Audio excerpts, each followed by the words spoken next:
माँ शारदे भारत माता की प्रतिमा के समक्ष प्रज्वलन कर आज के इस कार्यक्रम का शुभारंभ करने की कृपा करेंगे अतिथिगण।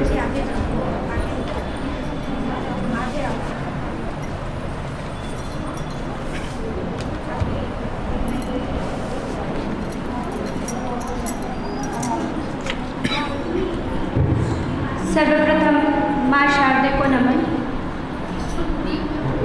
अब कार्यक्रम को सर्वप्रथम हम लोग दीप प्रज्वलन करेंगे।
जो दिल के हो खूबसूरत प्रभु ने ऐसे लोग कम ही बनाए हैं और जिन्हें ऐसा बनाया है आज वो हमारे कार्यक्रम में आए हैं। बहुत बहुत स्वागत और अभिनंदन। कुटुंब प्रबोधन हो सकता है कुछ लोगों के लिए ये शब्द थोड़ा कठिन लग रहा हो, थोड़ा सा इसको एक्सप्लेन करना चाहेंगे, बाकी आगे प्रस्ताविकी हमारे संभाग निरीक्षक जी रखेंगे। कुटुंब मतलब परिवार, और अगर उस परिवार को संयुक्त परिवार कहें तो सही होगा। और प्रबोधन का मतलब है ज्ञान, उनका बोध कराना, उनके दायित्व का बोध कराना, तो ये प्रबोधन। तो आज हमारे अभिभावकों को यहाँ से ऐसा कुछ लेके जाएंगे जिससे कि वो अपनी जिम्मेदारियों को कैसे बखूबी निभा सकते हैं कि उनके जो बालिकाएं हैं या बालक हैं कैसे वो भविष्य में यशस्वी नागरिक बने। इसके लिए आज उनको एक अच्छा मार्गदर्शन इस कार्यक्रम के माध्यम से मिलने वाला है। और एक इस कार्यक्रम की हमारी और खूबी है जो आप लोगों को बताना चाहते हैं।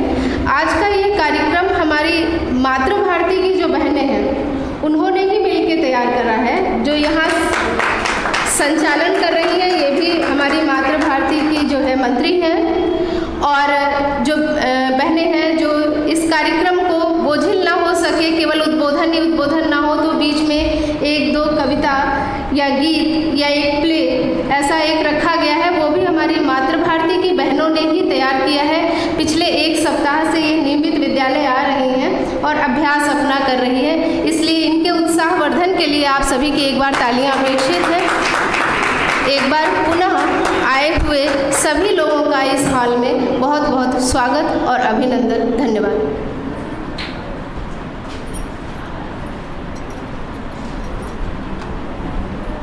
धन्यवाद दीदी। कार्यक्रम को आगे बढ़ाते हुए मैं आदरणीय संभाग निरीक्षक जी से यह अनुरोध करूंगी कि वो यहाँ आएँ और हमें कार्यक्रम प्रस्ताविकी से परिचित कराएं।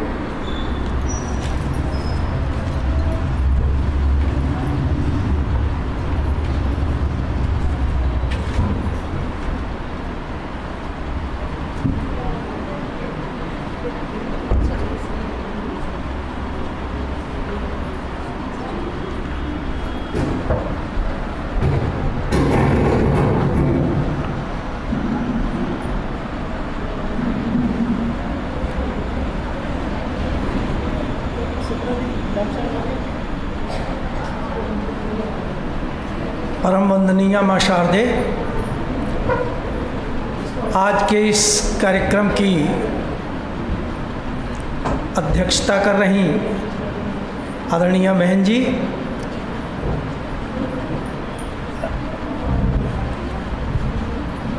मुख्य अतिथि के रूप में सुरचना त्रिवेदी बहन जी, हम सबके मार्गदर्शक परम आदरणीय प्रदेश निरीक्षक जी,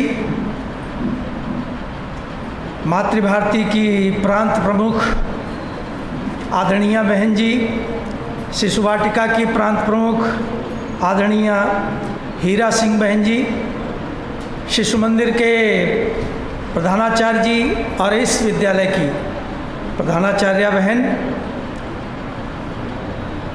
आज का यह कार्यक्रम बहुत ही महत्वपूर्ण कार्यक्रम है, क्योंकि हम सब जो भी आज कर रहे हैं वो अगली पीढ़ी हमसे बेहतर करे,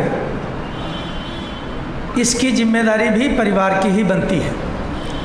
और कुटुंब शब्द बहुत विशिष्ट शब्द है, क्योंकि हम सभी को पता है कि पहले जो परिवार की एक संरचना थी, आज के भौतिकवादी युग में उसमें कुछ परिवर्तन आया है, और उस परिवर्तन के साथ साथ में जो बुजुर्गों का आशीर्वाद मिलता था, बड़ों के द्वारा जो मार्गदर्शन मिलता था, उसमें कुछ न कुछ न्यूनता अनिवार्य रूप से आई है, क्योंकि वैयक्तिक इकाई के रूप में परिवार रहने में भूमिका रखती है। मैं उनसे अनुरोध करती हूँ कि वो यहाँ पर आएं और कुटुंब प्रबोधन से संबंधित अपने विचारों को प्रस्तुत करें। श्रीमती प्रीति दीक्षित।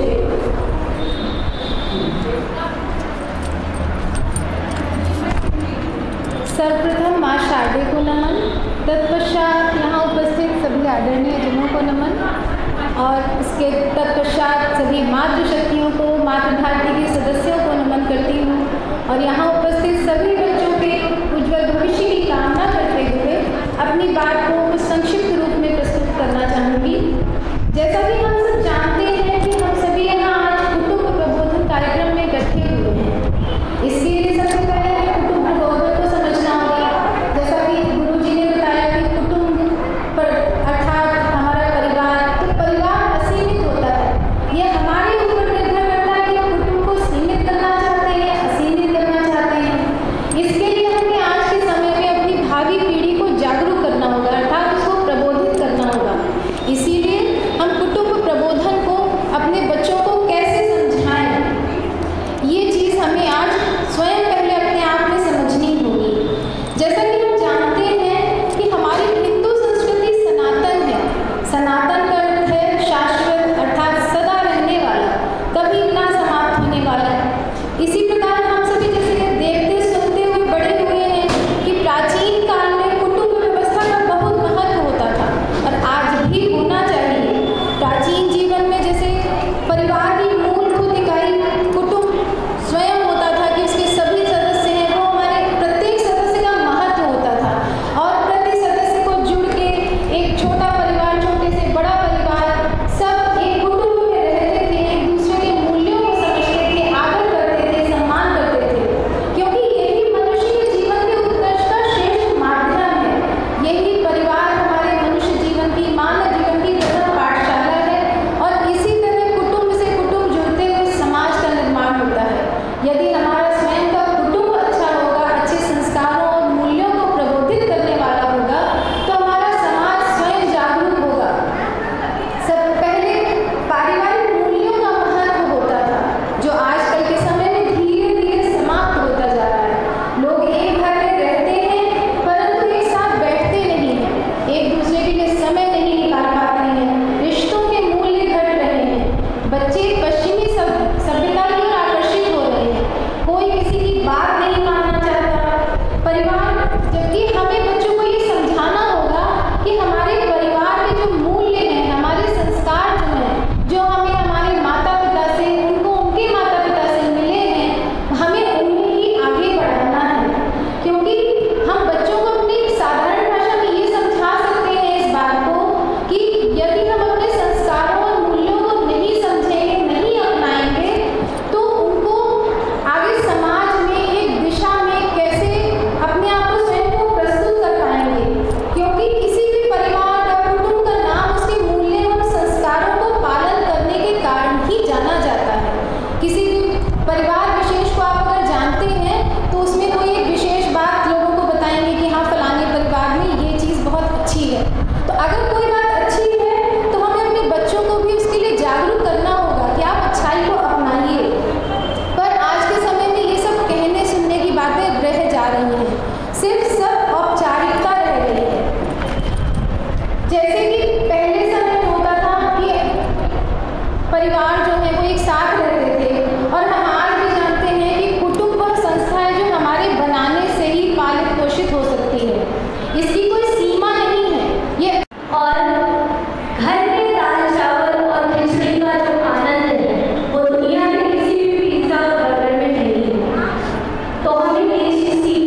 साबित किया है। आपने महसूस किया होगा कोई बहुत अच्छी फिल्म देखने आप गए हों और आप अकेले हों, क्या आप उसका पूरा आनंद ले सकते हैं? आप कोई बहुत अच्छा भोजन एंजॉय करने वाले हों और अकेले हों, क्या आप उसका पूरा आनंद ले सकते हैं? आनंद या जिंदगी को जी भर के जी लेना, यह अपने परिवार के साथ ही संभव है। और समाज में और परिवार के साथ कैसे संतुलन बिठाया जा सकता है, इसकी मिसाल है वो जो आज के इस कार्यक्रम के मुख्य अतिथि हमारी आदरणीय दीदी डॉक्टर सुलोचना त्रिवेदी जी। मैं उन्हें बड़ी ही विनम्रता के साथ माइक पर आमंत्रित करना चाहता हूँ कि आज के इस अवसर पर अपने उद्बोधन से हम सबका मार्गदर्शन करें। गुस्सा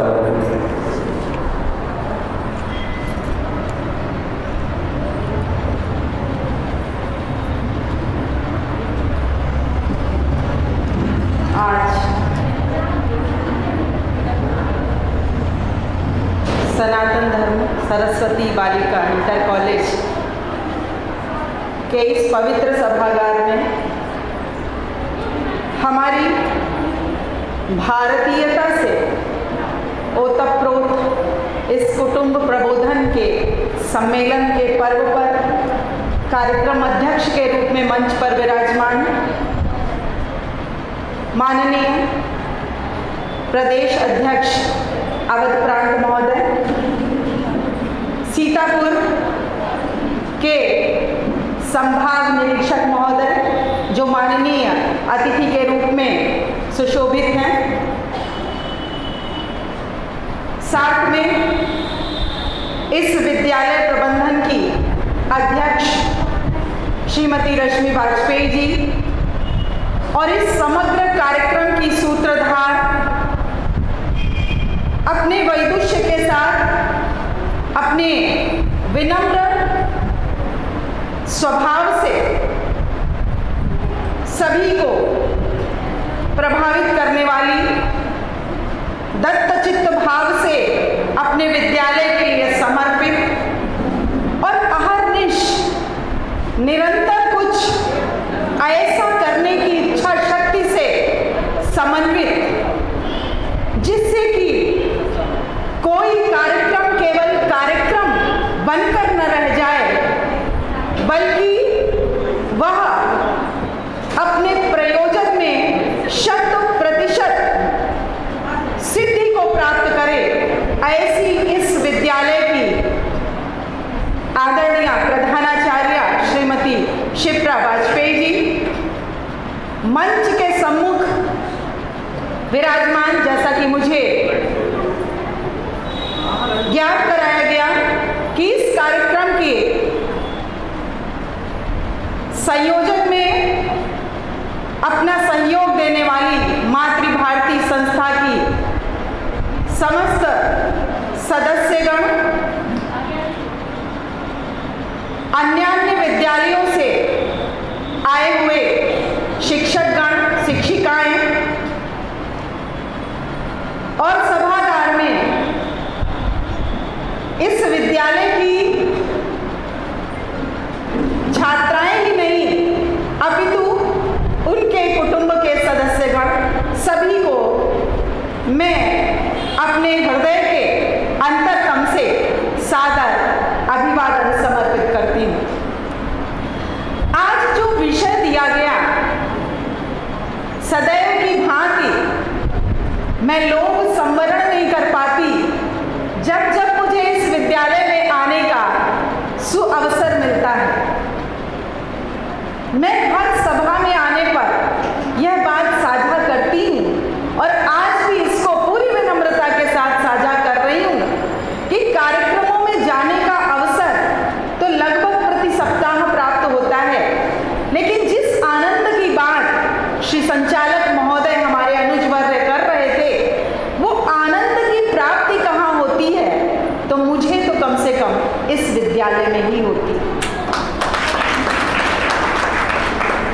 अब मैं विषय पर आती हूँ।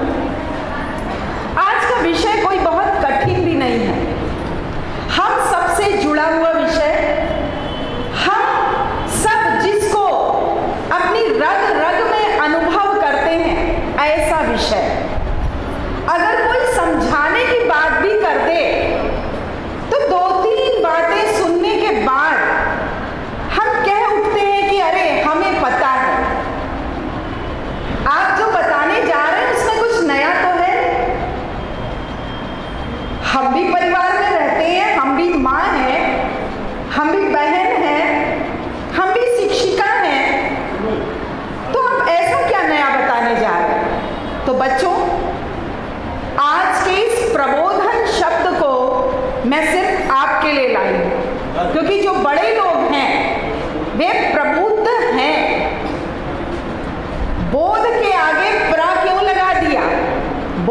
माने जानकारी होना, ज्ञान होना। आप जानते हैं, सब जानते हैं परिवार क्या है, परिवार का महत्व क्या है। अभी निबंध आपको दे दिया जाए, बढ़िया 2-2.5 पन्ने आराम से लिख दें, नंबर भी अच्छे अच्छे आ जाए। लेकिन प्रबोध क्या है? जो आपको प्रकृष्ट रूप में बोध कराए, केवल ज्ञान नहीं, ऐसा ज्ञान कराए जिसमें जो उपसर्ग है, यानी प्रकृष्टता, पवित्रता, वह श्रेष्ठता का भाव, जो कि केवल शाब्दिक ज्ञान मात्र ना हो, बल्कि जो आपके आचरण को परिवर्तित कर सके। अभी प्रीति दीक्षित जी ने लगभग सभी बातें कह दी। मैं सोच रही थी कि सारा कुछ तो यही है आज के इस सभा के लिए, लेकिन फिर भी कुछ बातें मैं जोड़ना चाहती हूं। मैं शिप्रा जी से मैंने कहा था कि किन किन बिंदुओं पर बात करनी। तो बच्चों, सबसे पहली बात कि आज के परिवेश में आज ऐसे कुटुंब प्रबोधन जैसे कार्यक्रमों की आवश्यकता ही क्यों पड़ी, जबकि हमारे भारत के पास, हमारे देश के पास एक समृद्ध विरासत है, परंपराओं की, संस्कारों की, यहाँ की संस्कृति की। लेकिन केवल क्या हमारे पास इतनी अनूठी विरासत है इस महिमा मंडल में जीते रहने मात्र से, या हमारे पूर्वज बहुत संस्कारी थे, केवल इसका गुणगान करने मात्र से ये परंपराएं भावी पीढ़ी में प्रवाहित हो जाएंगी? कदापि नहीं। जिस स्थिति में हम हैं, हमें मीडिएटर की भूमिका का निर्वाह करना है।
प्रस्तुत करने के लिए हमारी बहनें यहाँ पर उपस्थित हैं, जो अपनी एक लघु नाटिका के माध्यम से अपने भावों को प्रस्तुत करें। देखिए, सुबह का समय है, दादी पूजा कर रही हैं। घर के सभी लोग दादी के साथ बैठे हैं, सभी पूजा में सम्मिलित हैं और एक सुंदर सी आरती जिससे पूरा वातावरण गुंजायमान है।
जैसा कि आज समाज की मांग है कि पुरुषों के साथ महिलाओं को भी बाहर कार्य पर निकलना पड़ता है, नौकरी के लिए जाना पड़ता है। तो बहन लीला है जो दादी के रूप में है, इनके बेटे बहू दोनों नौकरी करते हैं। एक पोता है, बाबा है और सभी लोग अपने अपने कार्य के लिए चले जाते हैं।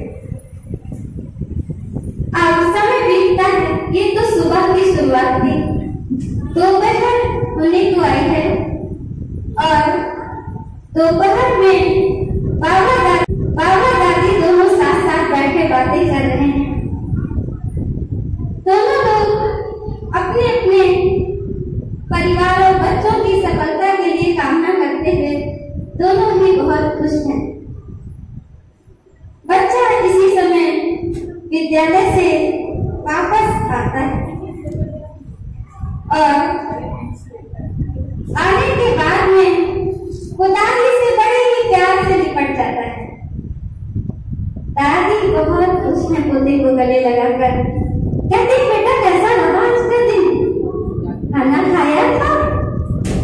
बच्चा खुश होता है, फिर वे बच्चे को ले जाती हैं और उसके हाथ पर धुलवा करके उसको बहुत ही प्यार से खाना खिलाती है। फिर दोपहर बीतने के बाद में बेटे और बहू दोनों घर आ जाते हैं और आते हैं, सभी अपने अपने कार्य में व्यस्त हो जाते हैं। शाम का समय है, इनकी बहू गीता बहुत ही सुशील है, बाहर कार्य करने के साथ साथ घर में भी अपने कार्य को बड़ी प्रकार से देखती हैं। शाम के समय अपने बाबा अपने सास ससुर के लिए चाय लेकर के जाती हैं और देखिए बेटा बहू सास ससुर सब मिल करके एक साथ कैसे साथ में चाय पी रहे हैं।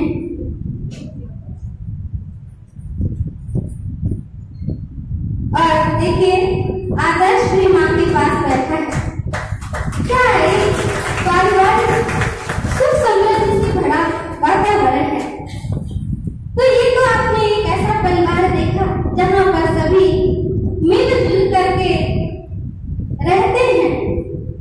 अब आपको हम ले चलते हैं एक एकल परिवार की तरफ। अभी एकल परिवार में जैसे कि अस्त व्यस्त जीवन शैली, कलह झगड़े दिखाई देते हैं, वैसा ही एक परिवार है। इस परिवार में दंपति हैं सुरेश और सान्या, दोनों आधुनिकता में पूरी तरह से डूबे हुए। सान्या बाहर नौकरी करती है और सुरेश भी नौकरी के लिए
पढ़ करके जब आते हैं तो देखते हैं कि सानिया आई है, थकी हुई बैठी है और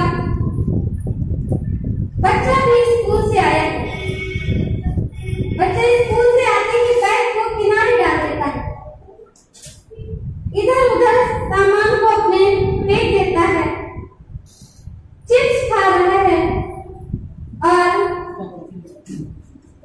कपड़े पे हाथ पोंछता है।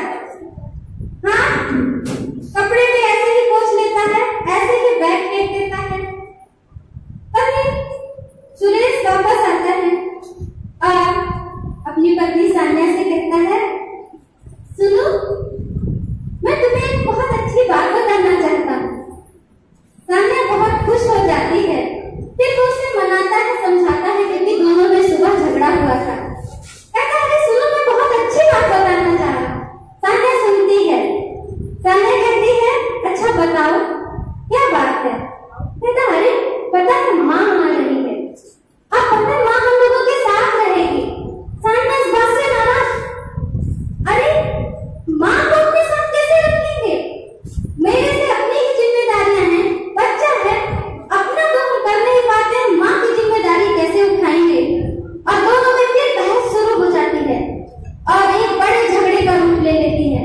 दोनों में बहस बहुत तेज होती है, इतनी ज्यादा कि सानिया पैर पटकती हुई अपने कमरे में चली जाती है। तभी माँ आती है, सुरेश दरवाजा खोलता है, माँ को बिठाता है सुरेश, और माँ जो है चुपचाप दुखी बैठी है। वो जानती है कि उसके बेटे बहू उसको साथ में नहीं रखना चाहते। इसी तरह से कुछ दिन बीत जाते हैं। एक दिन बहन लीला अपने पड़ोस में सुरेश के यहाँ जाती है, दरवाजा नॉक करती है। सुरेश की माँ को देखकर बहुत खुश होती है, कहती है, अरे बहन कहाँ थी? बहुत दिनों से नहीं देखा, काफी दिनों बाद आई हो, घर में सब ठीक है? लीला बैठ जाती है और दोनों सास जो हैं, कहते एक एकल परिवार में रह रही हैं और एक बहन लीला जिनका एक संयुक्त परिवार है। अपने मन के सारे दुख को सुरेश की माँ बताती है बहन लीला को। लीला कहती है, परेशान ना हो बहन, मैं तुम्हारी बहू को समझाऊंगी, मैं उससे बात करूंगी। सुरेश की माँ कहती, नहीं ऐसा नहीं करना, बहू नाराज हो जाएगी। तो कहती है, ऐसे कैसे हो सकता है, मेरी भी बहू तो रहती है साथ में। तभी सास बहू देर तक घर नहीं पहुंची थी और उसकी बहू गीता अपनी सास को ढूंढते हुए आती है। अरे माँ जी, आप यहाँ देखिए कैसे संस्कार हैं। कहते हैं, माँ से नहीं सास भी बहू को सिखाती है। और बैठ जाते हैं तो लीला अपनी पड़ोसन की सारी बात बहू गीता को बताती है और गीता समझती है इस बातों को। फिर वो सुन करके सानिया के पास जाती है और सानिया से कहती है, कैसी हो? ठीक से मिलती है उससे। फिर कहती है, क्यों, क्या समस्या है? आंटी को साथ में नहीं रखना चाहते तुम लोग? तो गीता वो सानिया कहती है, मैं खुद ही परेशान रहती हूँ, घर और बाहर देखती हूँ, बस एक जिम्मेदारी और कैसे। तो गीता कहती, देखो मैं भी अपनी सास के साथ रहती हूँ, मुझे तो ऐसा नहीं लगता, उल्टा मैं बाहर रहती हूँ तो घर से निश्चिंत रहती हूँ। मेरी सास घर में रहती है और बच्चे का भी ध्यान रखती है। तुम भी अपनी सास को अपने साथ रखो। लेकिन सानिया नहीं मानती, कहती, अरे तुम कहती हो बहुत अंतर है तुम में और मेरे परिवार में।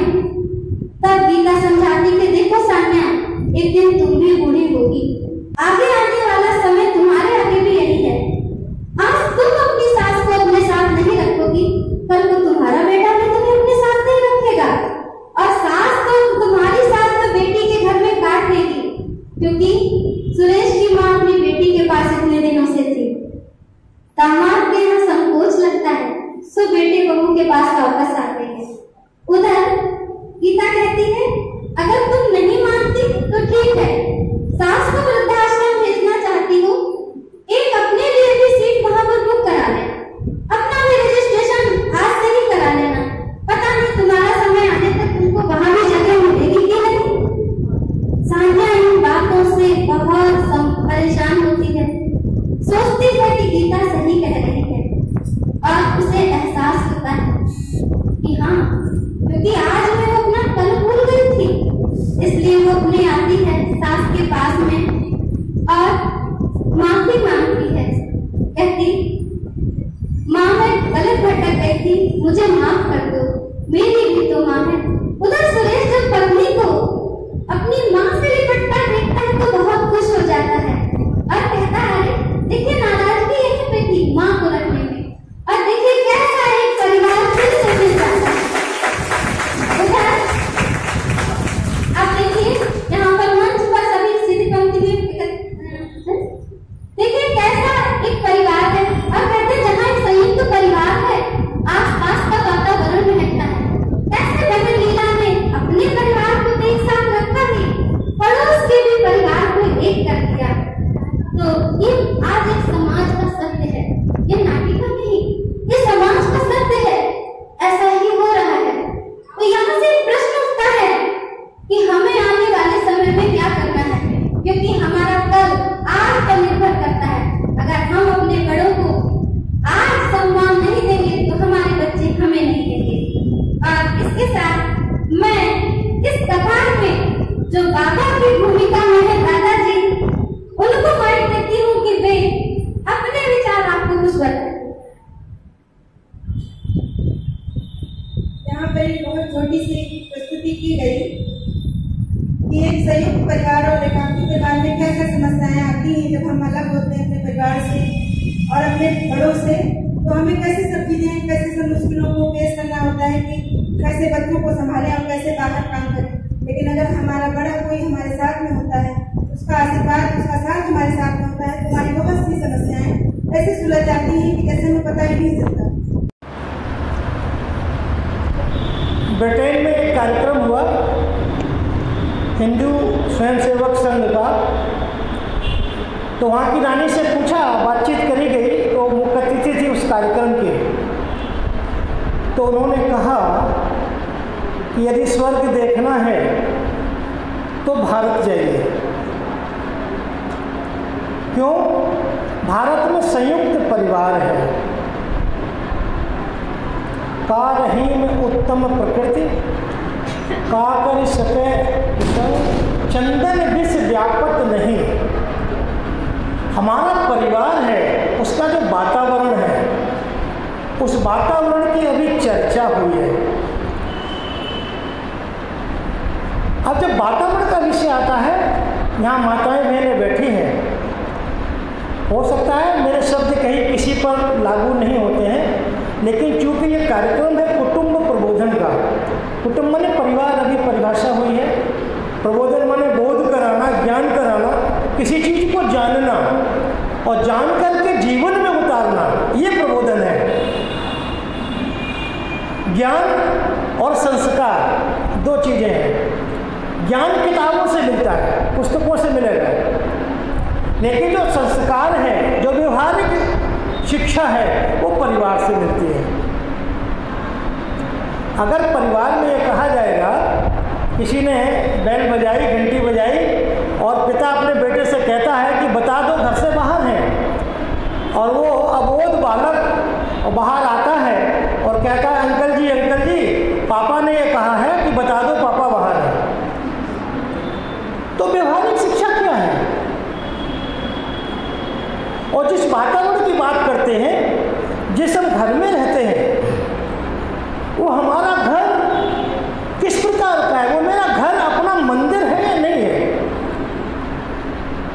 अगर मेरा घर मंदिर है तो काकर सके कुसंग, कोई कुछ नहीं कर सकता है, चाहे कितनी भी पाश्चात्य संस्कृति हमारे ऊपर हावी हो जाए। अगर मेरा संयुक्त परिवार है, उस संयुक्त परिवार में हमारा जो घर है, जिस घर की हमने कल्पना करी है, वो हिंदू घर है हमारा कि नहीं है। नाम की पट्टिका लगा देने से नहीं होता है।